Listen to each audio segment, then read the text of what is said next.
Hello, you welcome to my YouTube channel. My name is Albert. I'm happy to have you guys on my channel once again. So if you're new to this channel, kindly subscribe and like this page. Well, today we're going to look at how to come to the United States without an IELTS. So if you're interested, why don't you flow with me? Hello guys, so are you ready for us to dive into the process of coming to the States without an IELTS? Good. So welcome back. If you're new to my channel, I would like you to subscribe and like this page and share this page to all those who you think would need this video. And then also, if you are already subscribed to my YouTube channel, thank you so much and keep on liking it, and I have a lot of good news for you guys. Thank you. So today we are going to look at how you can come to the United States of America without IELTS exams.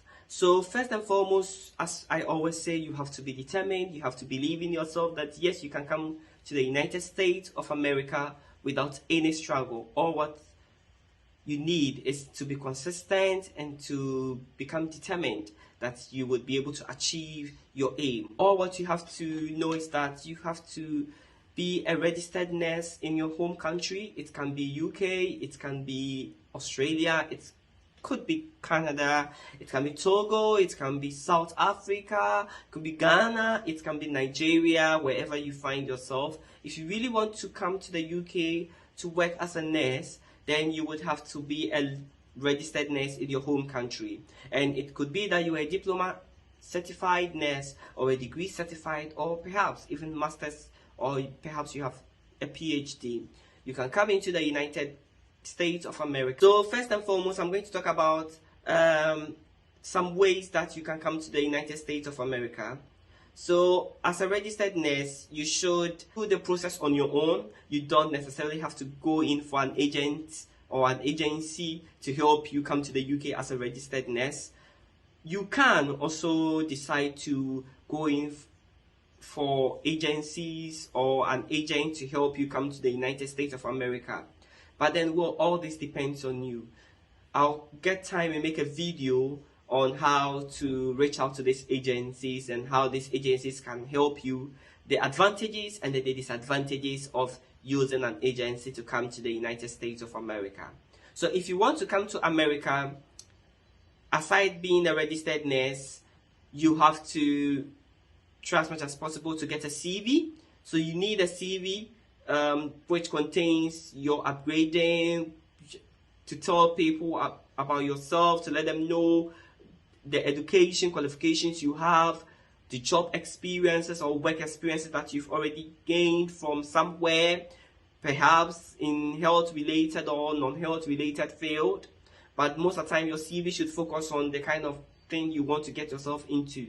So as I said earlier on, some of these agencies include Avant, OGP, and Nursing, Good Luck, and a whole lot of agencies that do help nurses. But then you as an individual can still pursue your dream without even contacting any of these agencies. There are several nursing boards in the United States of America, about 50 and above. I don't know much, but I know about 50. And so if you want to come to America, you would have to register with just one of the nursing boards. Unlike in other countries where they have just a nursing board, in United States of America, they have, every state has its own nursing board. So you would have to register with one of them, and immediately you pass your NCLEX, you don't have to register at another board for you to work in another state. You can still use what you have to work in any other state that you want. All what matters is that you have what it needs to go into other states aside from the states that you registered and passed the IELTS with. So if you should register with one of the US nursing boards, which could be the nursing board of Florida, the nursing board in Texas, the nursing board, the board in Illinois City, there are a whole lot of nursing boards. So if you choose to register with them, you would need a CGFNS form, which you would have to apply for. And the CGFNS form would request you to have a birth cert, your academic qualification, your registered PIN number from your country as a registered nurse, and then you should be able to have your clearance or get clearance from your country as well, which this CGFNS would need to give you that certificate. You would be able to register for your English test using Pearson VUE site, and all what you have to do is to pay for your English test, register, and then book your exams.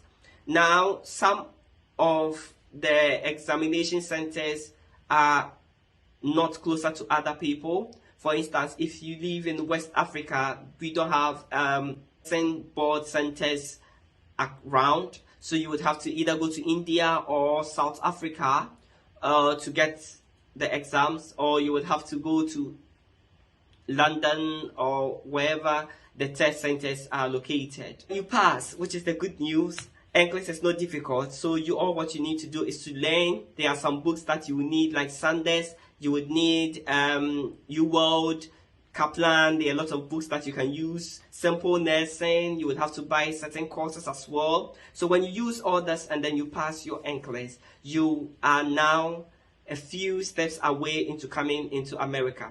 So you would have to file for your I-140 to the National Visa Center for them to deal with your immigration process for you to come to the United States of America.